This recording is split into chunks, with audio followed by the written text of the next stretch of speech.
Happy new year వచ్చేసింది జోరుగా, hearty welcome చెప్పేద్దామా హాయిగా.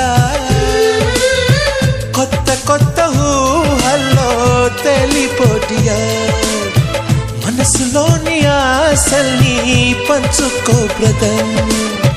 గుండెలోని భావాలు గుప్పుమన్న ఈ వేళ, కదిలల్లే కాలపు కన్నెకి టాటా చెప్పుదామా.